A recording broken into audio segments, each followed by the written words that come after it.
Hi friends, welcome back to my channel. I'm Gio,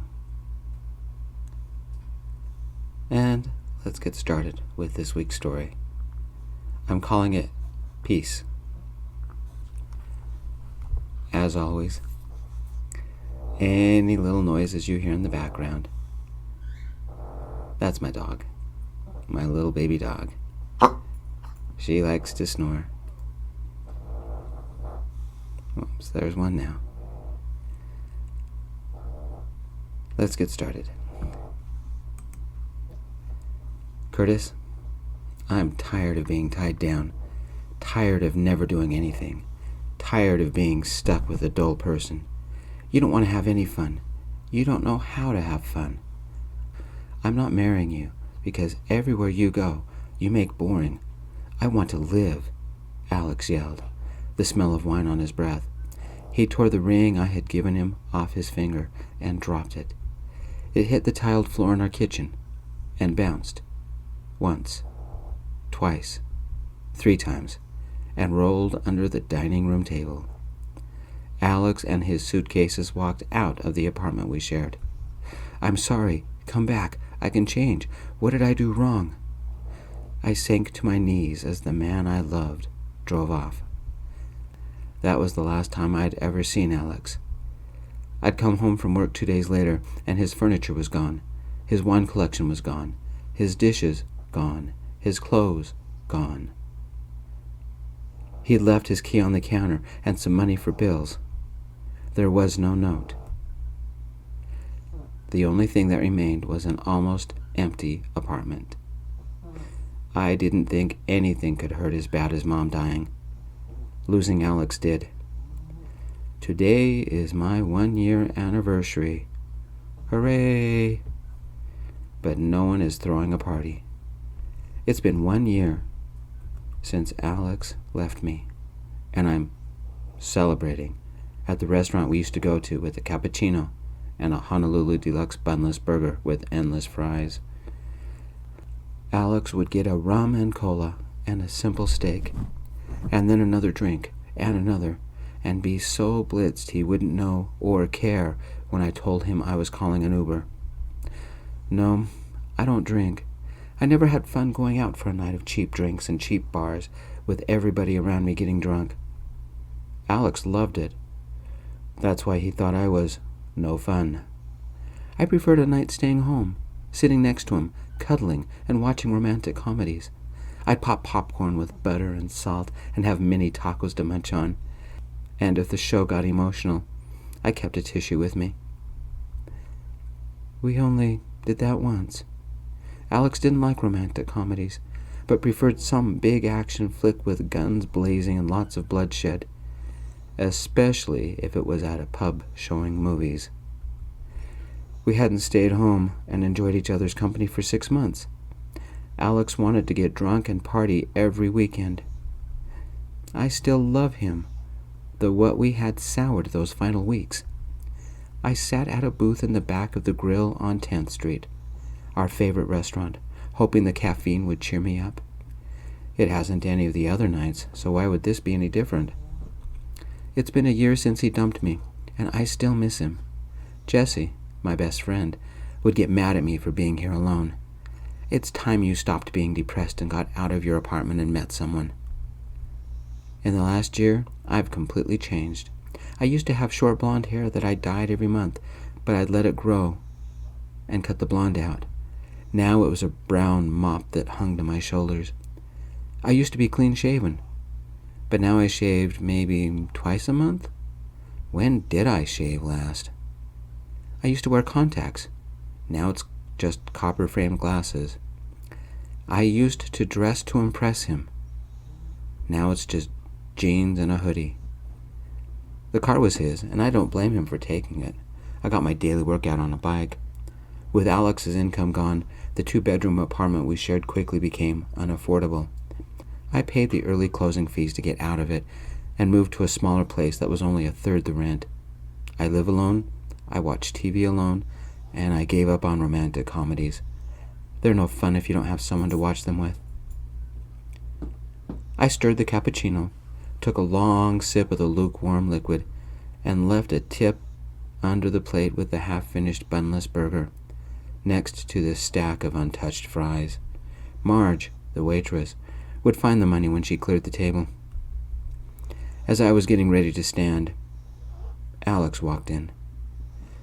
I took a long, slow breath and tried not to stare. He looked like the man I had fallen in love with 2 years ago. Black hair styled nice, green eyes, and that perfect Mediterranean olive complexion. He sported the casual stubble that I could never grow. I sank into the shadows of the booth.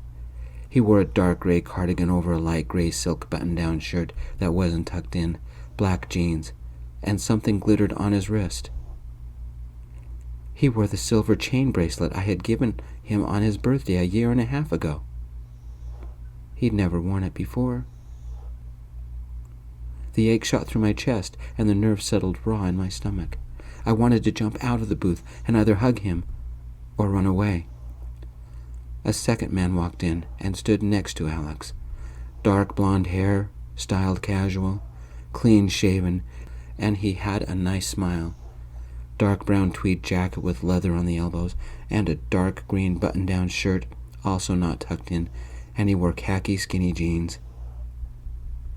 This guy was built like a gymnast, athletic and stylish. I bet he wasn't dull. No wonder Alex fell for him. The other man leaned into Alex and whispered something to him. Alex nodded and whispered something back. For a second, the other man's left hand was visible. Something gold glittered from the ring finger. My hands chilled and shook a little. Alex was married, just like we almost were a year ago. He wore the bracelet I had given him while he was with his husband. Was this the man Alex had found after he had left me? Or had they met before we broke up? And he brought him to the grill on 10th Street? Our special place? Another pain shot through my chest. My heart ached. My hands wouldn't stop shaking. His husband. Alex was married. God, it hurt. Don't cry. Don't let Alex see you cry. Alex mustn't see me, period. I have to get out of here. This restaurant didn't have a back door that customers could use, or I would sneak out that way. I wanted to hold Alex again. But he had a husband now. It was officially over between us. Something warm flooded my eyes. Don't cry. Not now. I had to escape without them seeing me. How? It had been a year and I still loved him. He had moved on. Why can't I? I would, as soon as I got out of here. Alex stepped to the bathroom, giving me my chance. I took a breath, pulled my hood up, and slipped out of the booth. I walked past Alex's husband, my heart beating double time. Alex came out of the bathroom, looked around, and walked to his husband. His eyes flickered on me a moment as I walked to the door. Did he recognize me? I had to get out of here. I tried to move casual, as if I didn't know him. His eyes glanced away. I don't think he knew me. Alex whispered something to his husband. He glanced around the dim room again and walked over to the waitress and said something to Marge while she cleaned a table. He held his phone up and showed her something. Marge said something, but I didn't catch it. He looked around again. Did he notice me? I didn't look the same, didn't dress the same. I slouched a little and pulled my hood tighter around my head. His eyes moved past me. I made it to the door. It didn't matter if he recognized me now. I'd be gone, and he didn't know where I lived. What happened a year ago still hurt. My best friend Jessie was right. I'm psycho. Because I still loved Alex. We do have a regular customer named Kurtis, but he doesn't look like that. He's always in here, alone, always a little sad. Orders the same cappuccino and Honolulu burger every time, Marge said. Still orders the same thing. That sounds like him. Is he here tonight? Alex asked. He's over at the booth over there. Kurtis, do you mind some people coming to talk to you? Marge said. They all looked at the booth I used to be at, which gave me the chance I needed to slink out of here. That's him over at the door. I guess you just missed him, Marge said. That skinny guy is Kurtis? It doesn't look like him, Alex said. He's supposed to be blonde, right? Short hair? It can't be him, the husband said. I slipped through the door and walked fast. It had been a year, and as much as I loved Alex, there was no way I wanted to face him. My bike was in the rack, and I hopped on it, and... Kurtis? Is that you? Alex pushed the door open and stared at me. I pulled the hood tighter and lowered my voice a little to sound different and glanced at him so he could see the glasses. I never used to wear them. A bit of my pain seeped into my voice, and I turned away so he wouldn't see the tears bubbling in my eyes. I'm sorry, you must be confusing me with the person who gave you that bracelet. That was the most stupidest thing I ever said. Kurtis? He yelled. I pedaled away fast. Kurtis! Alex yelled again, then went back inside. Good. They could get something to eat without worrying about me making a scene. They can even have my table. I rode back to my second-floor apartment by way of the supermarket. I bought a gallon of chocolate fudge ripple ice cream and 2 jars of fudge sauce and a bag of cookies. My apartment is my sanctuary, the only place I feel safe. I turned on the mood lights so my place became warm and comforting. Little white twinkling lights sparkled across the walls. I had decorated my little apartment in warm shades of brown and apricot and had made the room cozy with soft pillows and stylish throws and paintings of friendly cafes. A warm vanilla cinnamon scent flavored the air. I turned on my TV and set it to a fireplace ASMR video with the wood crackling and fire roaring. Then I set an app to play soft, slow, comforting jazz sung by a man with a deep, mellow voice. I lit a couple of candles and placed them about the room. The room was magical, at least to me. At last, I'm safe. It seemed like my little apartment wanted to give me a hug, and I could finally relax. Only Jesse, my parents, and a couple of friends had ever been in my safe spot. I had a photo album of the hundreds of pictures Alex and I had taken over the year we'd been together, and after I microwaved the fudge sauce, I mourned over the pictures of us while I ate ice cream and dipped cookies in the hot fudge. Alex looked exactly the same as he did in the pictures, but I didn't recognize myself. That person wasn't me anymore. Or maybe I wasn't that happy person anymore. Why can't I move on? Believe it or not, the ice cream and the hot fudge and cookies did make me feel better. Good thing I biked everywhere because I would have to burn about 10,000 calories tomorrow. I still had our rings, safely tucked in his and his ring case, on the nightstand next to my bed. I should have gotten rid of those a long time ago, because it hurt even to see them, but I couldn't bear to part with either ring. I left the photo album on the couch and got the rings and sat back down in the living room. Another round of hot fudge and ice cream and cookies made the pain go down. I held the ring box, slowly opened it, and put mine on. Loose, it slid off too easily. I put the ring back in the box, took another bite of ice cream, and endured the memories of what could have been as I flipped through the pictures. My phone rang. My best friend Jesse. I almost let it go to voicemail, but I picked it up. He didn't even say hello, but instead blurted out, "Kurtis, are you eating chocolate ice cream again and not sharing?" I gave the phone a bittersweet smile and was glad he was not here to see me cry. "Maybe. Are you having a bad night?" "It sounds like you are. You saw Alex tonight, didn't you?" Jesse said. I inhaled as the pain ripped through my chest. "He came by the grill on 10th with his husband." "You were there alone, weren't you? Kurtis, we've talked about this." "How did you know?" I softly said. Jesse sighed. Alex is here right now. He wants to know if he can get your address and come over and talk to you. I told him no, but he insisted. I think my heart stopped. So did my brain. I hadn't seen Alex for a year, and his goodbye still felt like a fully loaded cement truck had run over me. Why would he and his husband want to talk to me? Maybe this wasn't Alex's husband, but his fiancée. Alex must be getting married, and he's afraid I might do something to ruin it. I wouldn't.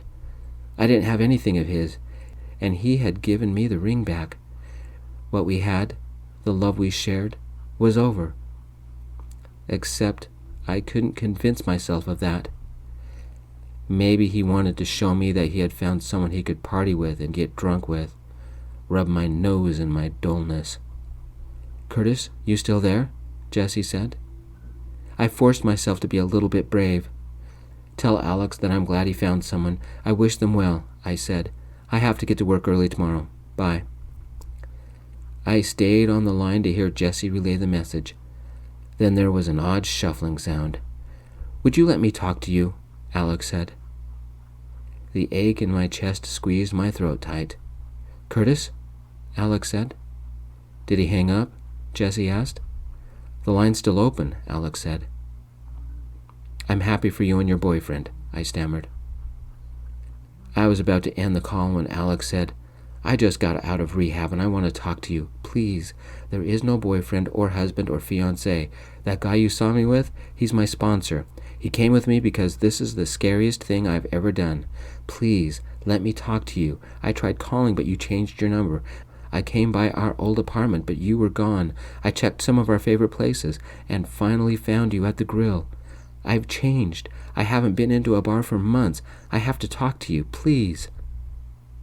He had left me, taken off my ring and dropped it, broken our engagement, dumped me.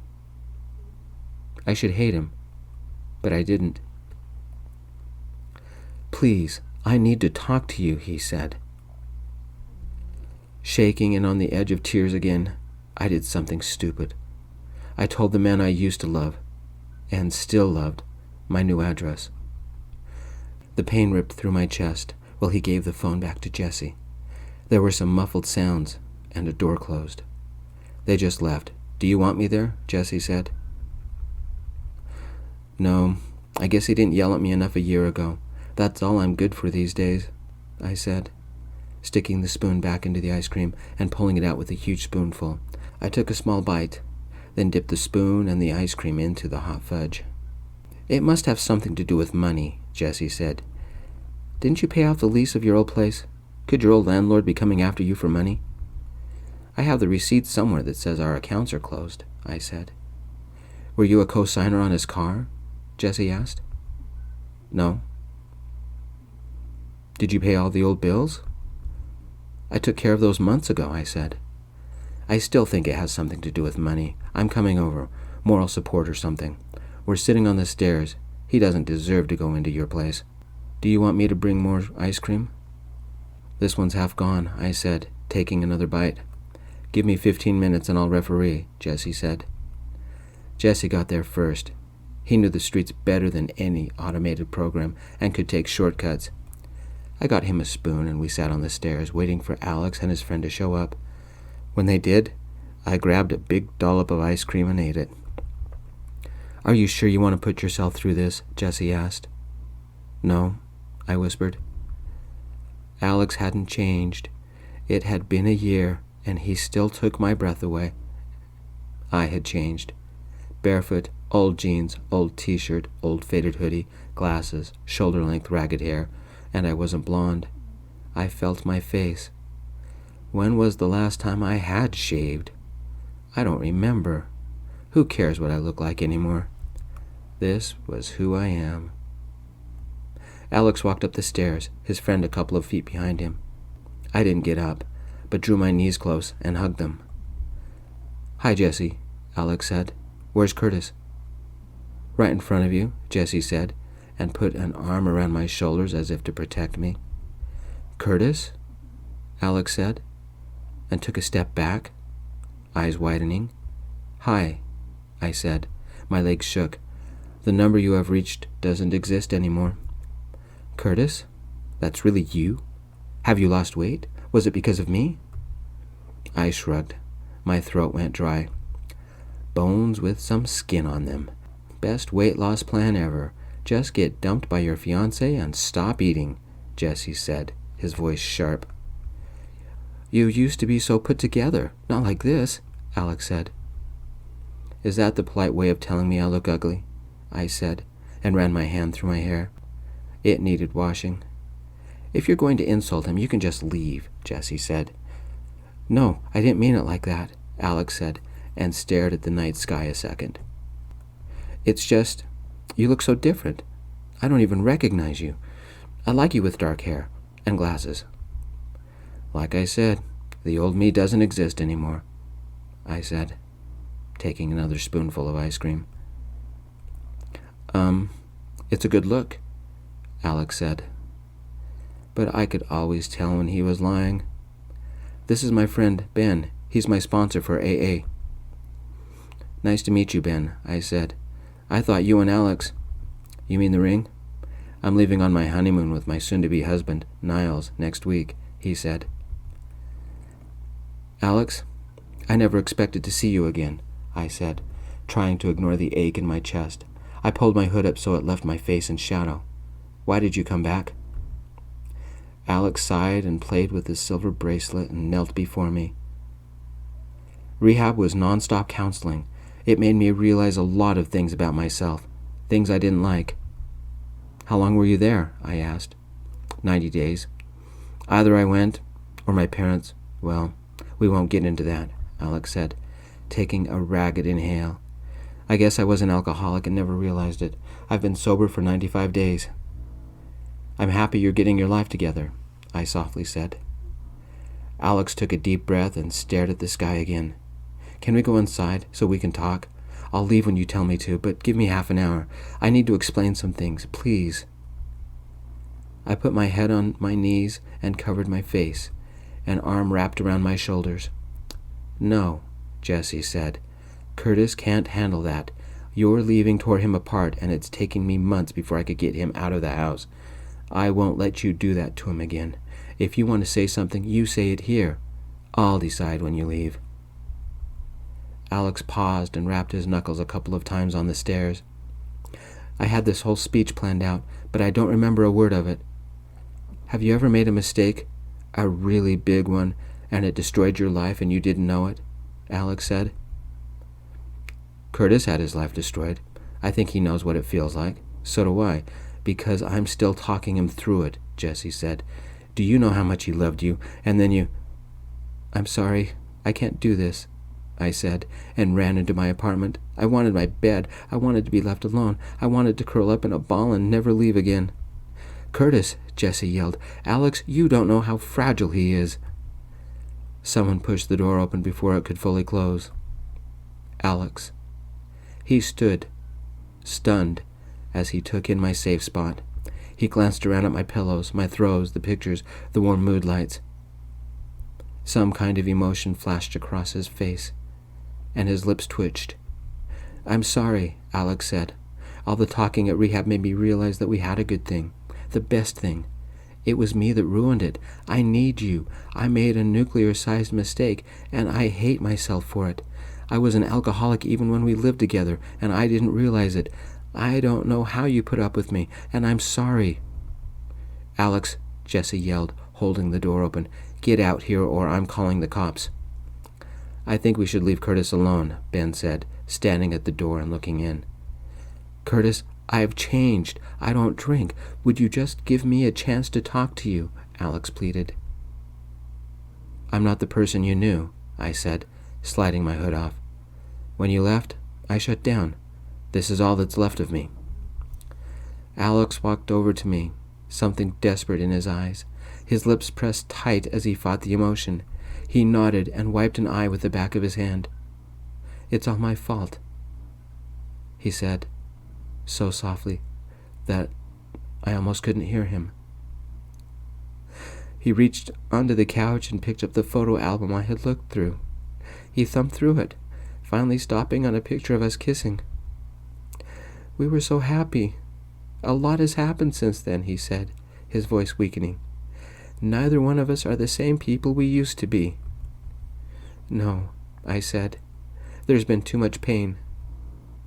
Yes, there has, he said, his voice starting to waver.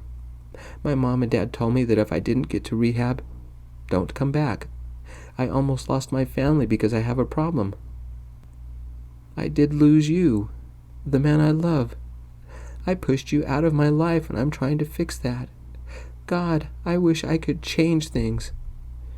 Pushed, shoved, bulldozed would be a better word, Jesse said.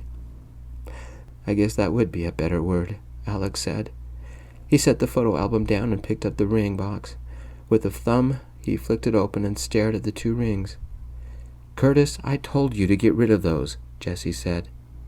I couldn't, I whispered. Alex, I want you out of here, Jesse shouted. Now. Alex took one of the rings and slid it on his finger.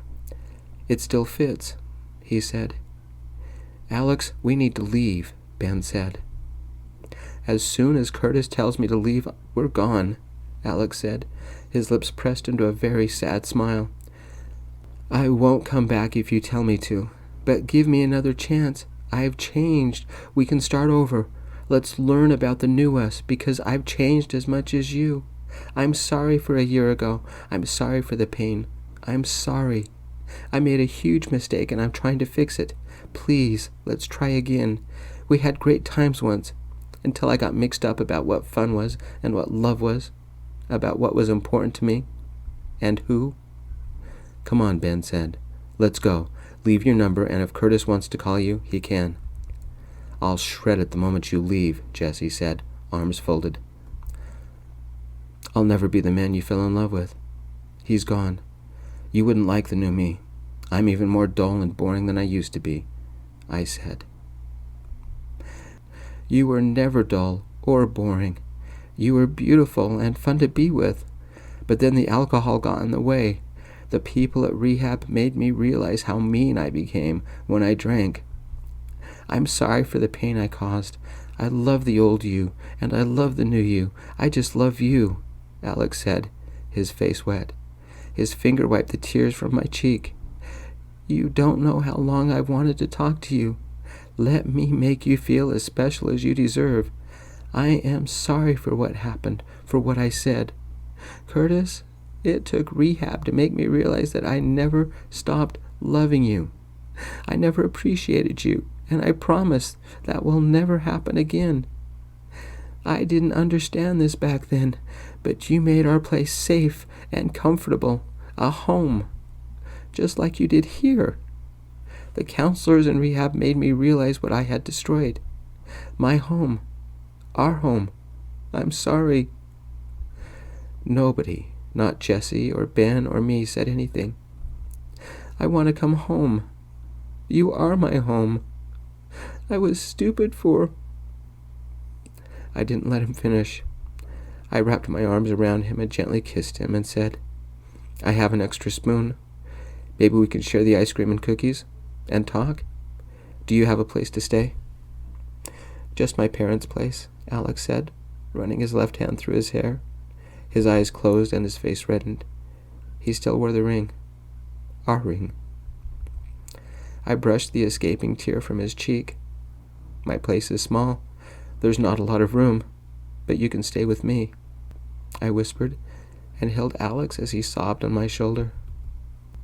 The fear and sadness and depression left me, and I sobbed with Alex. I don't know where we're going. I don't know if Alex will like the new me. What I do know, I still love him, and I will help him deal with what he's going through. I hope eventually we can rebuild our lives, together. For the first time in a long, long time, I am at peace. Thank you, friends, for joining me for the journey of Alex and Kurtis. I appreciate it. I'll see you next time. Peace.